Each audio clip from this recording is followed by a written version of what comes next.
All right, coin people. I have some coins too. Uh, Now, I want to make a disclaimer here, first off. I am afraid to get into coins because when I've dabbled in it, the faking really turned me off. Carrying around a magnet at one of our gun shows that had a lot of coins resulted in me being pretty much terrified to pay anyone real money for coins. I mean, I know there's reputable dealers, but honestly, if you've been watching this too, you probably see how cheaply I usually get silver. It's very hard to pay a reputable dealer a premium over spot for a coin. So these coins, you should understand, are things that have come to me in various ways. When I was a child, many of these came to me. For example, if I grab this coin, this is the coin that means the most to me. And this was actually given to me by my grandfather. And he gave this to me when I was, I don't know, probably 7 or 8. And it's a Morgan, as you can see, 1886, I believe, which I think he gave to me because that's when Montana became a state. So that is probably the most important coin in my collection to me personally. I don't know what the value is, to be honest. I don't know if I would really care to know. This isn't something that I ever will part with. But I want to just kind of go through, show you the coins I have. You can tell me what's what. I can tell you where I got stuff. And if you are interested in telling me about one of these coins, I'd love to hear it. Otherwise, just sit back and enjoy. So in here, we'll find some rounds. Christmas, 1989, Santa. My grandmother in Hawaii used to send me silver, I believe, well, on occasion. That's obviously what this is. This is a, Philippines, I believe, 1944. Yeah, there you go. 50 centavos. Let's see if I can zoom in here as we do this. There we go. Too much. And I understand these aren't high silver content. You can correct me if I'm wrong. They're not like 90% or anything. Maybe I've got that wrong, but my understanding is it is still silver. Here's another Morgan. This one is 1896. And I bought this, it was in a box of silverware, actually, along with another coin, which I'll pull out. Nice looking coin. These Morgans, man, I could have a lot of these Morgans if I were so inclined. Haha! The Griffies, 1990. When I was a kid, Griffey Jr. was quite the big deal. This is one of the most fun things I have in here that I've personally acquired. Newfoundland Refining Company Limited. Come by Chance Refinery, dedication, October 10th, 1973. And if you look here, made in Kazakhstan, 9995 fine. Now, interestingly, this came to me encased in a block of plastic, lucite, and I suspected it was silver, but it was $1 at the thrift shop, and it had been sitting there for months. But I couldn't quite read it. Actually, I saw that there was something on the edge, and I thought it said made in China. So, you know what? I thought it'll be fun to throw this in the freezer and break this block of lucite out. Break this coin out. And then I got it out, and I'm like, what? That's a big chunk of silver. That's awesome. Oh, speaking of thrift shop buys, whoop. Painted coin. I was at a store where you pay by the bag full one day, and a couple of those came out. This is the other one here.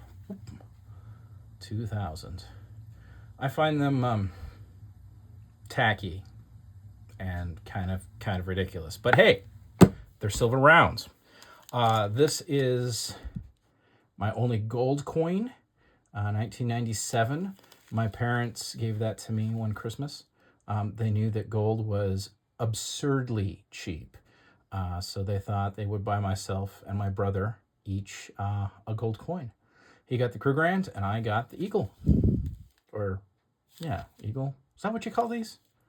In any case, I love the feel of it. I would really like more gold coins, but I don't know. Maybe at some point we'll trade in some of the stuff I have for gold coins. This one actually isn't mine.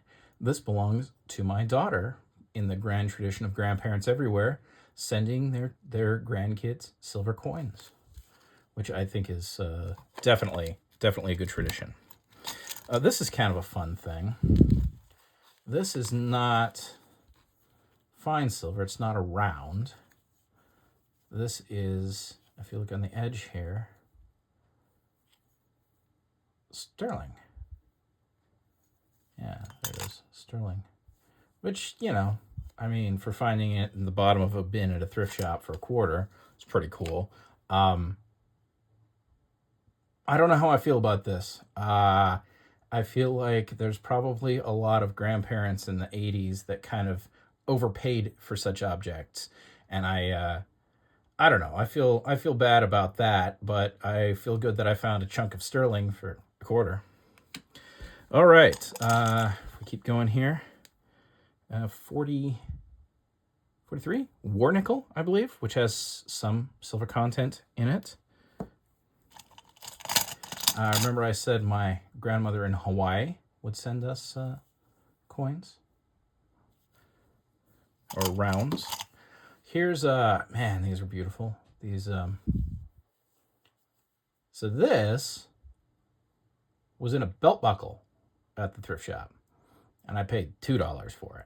So I got had to pay double face value, but came out of the belt buckle pretty nice. You can tell it's been in a belt buckle, but oops.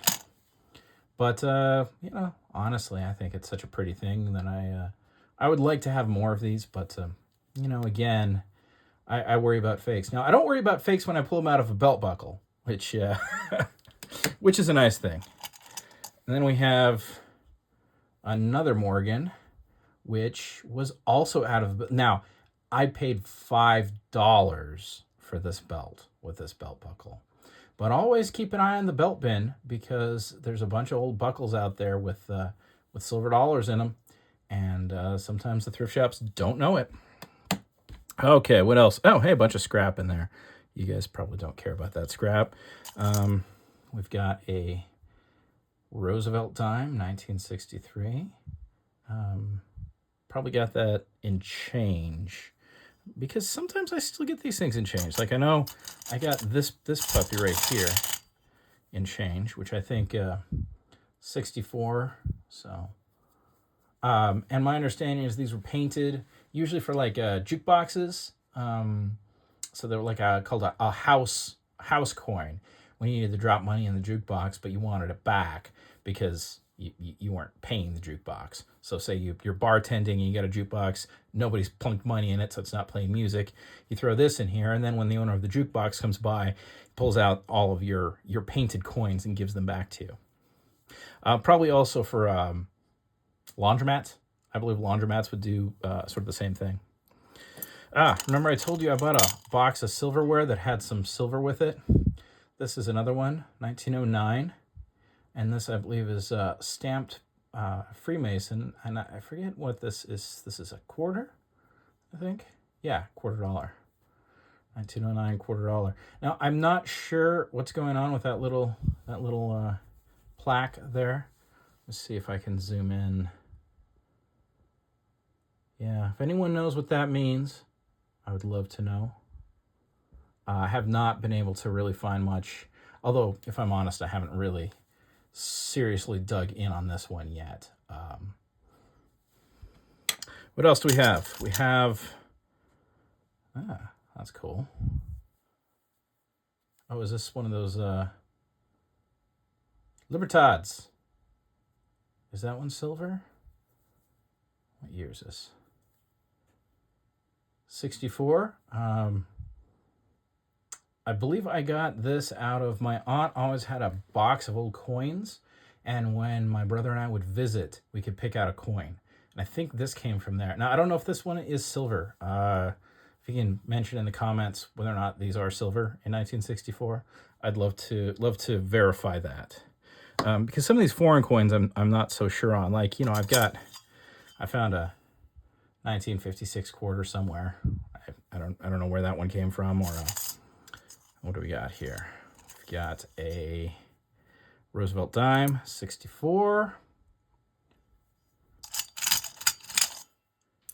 War nickel. All right. And then what else we got here? We have 1 florin, 2 shillings, 1924. That's pretty cool. Australia. Let's finish this off. We have 2 francs, 1909, and that one is Swiss, looks like. We have another quarter. That is pretty slick. And let's see. Let's get to the last of these coins here real quick. What do we got? I don't know. Somebody can tell me what we got.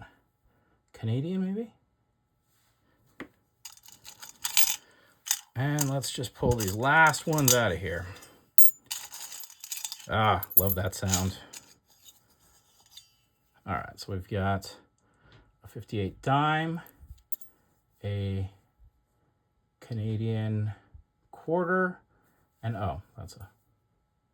that is a shooting medal. I believe a Norwegian shooting medal. And that wraps up what I have for coins. I hope you enjoyed this, and hope you're having a great day.